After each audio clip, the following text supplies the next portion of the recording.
This is the Fuji Instax Wide Evo camera. Now what's different with this is it is a camera that is able to create these Instax prints, but it's also a hybrid digital camera. So you're able to see on the back here what the actual images look like before you print them out, so you're not wasting film. I've been using this the past few weeks. I took on a trip with me to the Dominican Republic. I have some thoughts. There's some really good things about this, some really fun things about it, and some quirky stuff which we'll cover as well. So the big appeal with this is obviously the fact that you can print out these Instax style prints. And I think this is going to appeal to families and dads that want to take pictures of their kids, and just people that want to have like a fun camera that you have that digital aspect, but also you can print things out as well. And the price that Fuji has put this at is to kind of go with that. It's a $349 US camera, which is obviously going to be a lot more in Canada where we are right now. It's kind of cold, which is why I'm all dressed up like this. But I digress. It is a camera that they've kind of taken some inspiration from old style film cameras, and there's a lot of very tactile, you can probably hear on here, tactile dials on here and switches. It is plastic. I'm not going to say it feels like high-end plastic. It's kind of better than cheap feeling plastic, but it's not the best plastic that's out there in the world. One thing that they've done that's really fun with this is there's a little crank, just get my glove off so I can show you. There's a little crank just here, and you can turn this, and when you're viewing the images you can physically turn this crank, and that's how they print out the top there. That's a really nice touch. It kind of is a throwback to changing or winding forward the film with a film camera. Little fun fact, this is the Quaker Oats building right here, and the smell of cookies is filling the air right now. It's a little bit distracting, but we'll get through it. So one thing to note with this is it is larger than other Instax cameras that are out there, so that is one thing to watch out for. It doesn't really matter whether you shoot landscape or you shoot portrait, it will go both ways, but just know generally when you print things out they are going to look better if they're landscape. Now talking of landscape printing with this, there's a big appeal for this camera for me. If you've been following the channel for a while, you know I went down this big X-Pan rabbit hole.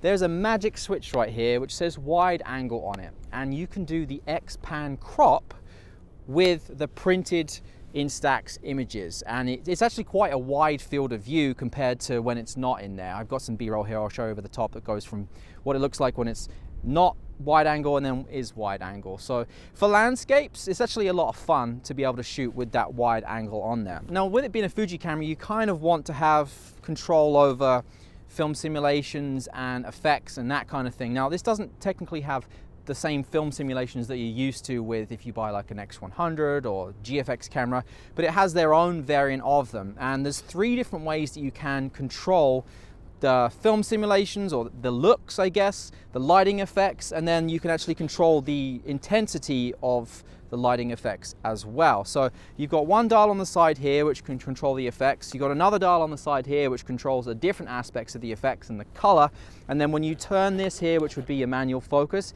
it's actually changing on a scale from 0 to 100 the specific kind of light look that you're getting, and you can do all kinds of like light leak effects. You can have anamorphic flares based off the light coming into the lens, and you can control all that with all 3 aspects of the camera right there. Now one of the big benefits of having the screen on here, which you don't traditionally get with an Instax camera, is you don't know what the image is going to look like before you print it. And printing with this isn't cheap. I think I worked out to be about $1 Canadian per print based off the cost of printing these. And if you're not sure what that image is going to look like before you physically print it, it can get very expensive very quick. So that is a benefit of having the screen on the back here. Now I will say the screen is pretty low res compared to anything else that you're used to when it comes to a camera. It reminds me of like a 2005 LCD screen. You can barely see things in the sun, but for the purpose of previewing an image before you print it out to make sure it's not a waste of that $1 or whatever, it's actually pretty useful. The film that goes in here comes in different styles. Fuji sent me through, actually the whole unboxing experience of this in general was quite fun. I'm sure it's a PR kit that they sent me, but I'll roll that reel now for you to see.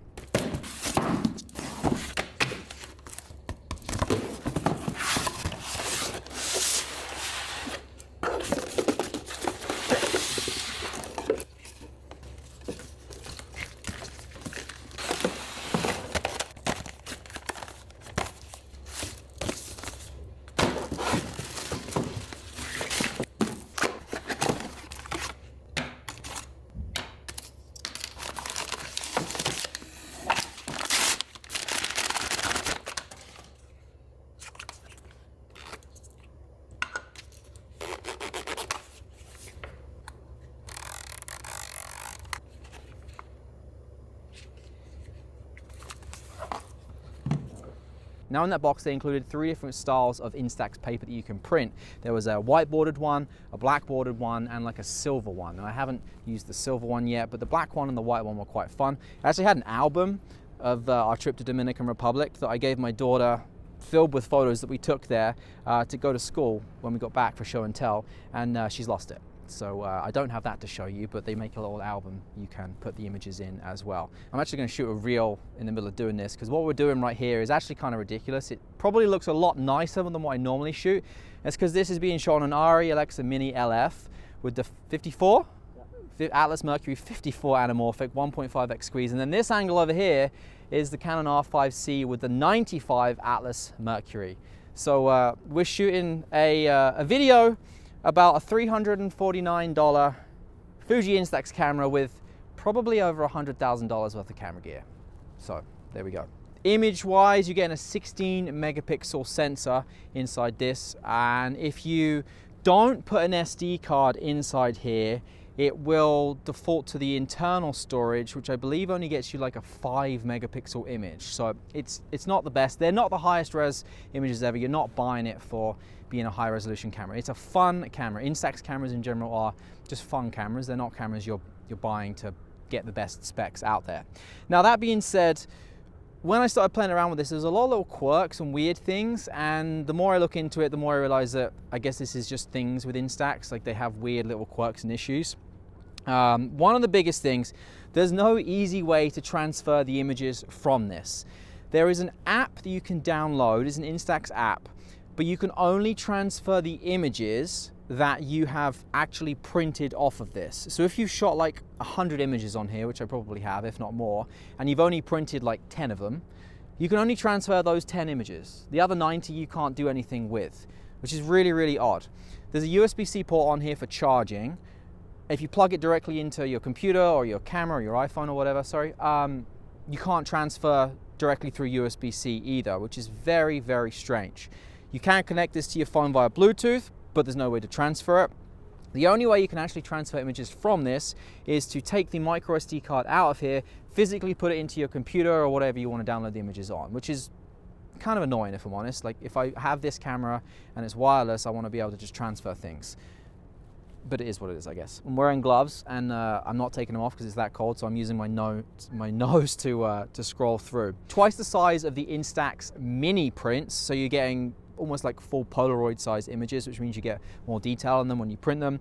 Color-wise, it is not like the best color out there in the world, but when you're adding all the effects that are on here and the film simulations, we're just gonna call them those, you're not really getting realistic color anyway. I do like the lighting effects and all those kinds of things, so it's for fun. That's all it is, it's for fun. One thing I wish that you could do, I wish there was a way, and I'm sure you'd need to take like a raw photo to be able to do this, I wish there was a way to change the filter after the fact, because once you've taken the photo, that filter is just baked in, that's it, there's nothing else. It's not like a JPEG stored with the JPEG and the filter applied on a separate JPEG, it's just a baked in image. One thing that actually was kind of nice with this, and I think really embraces kind of the whole concept of this camera.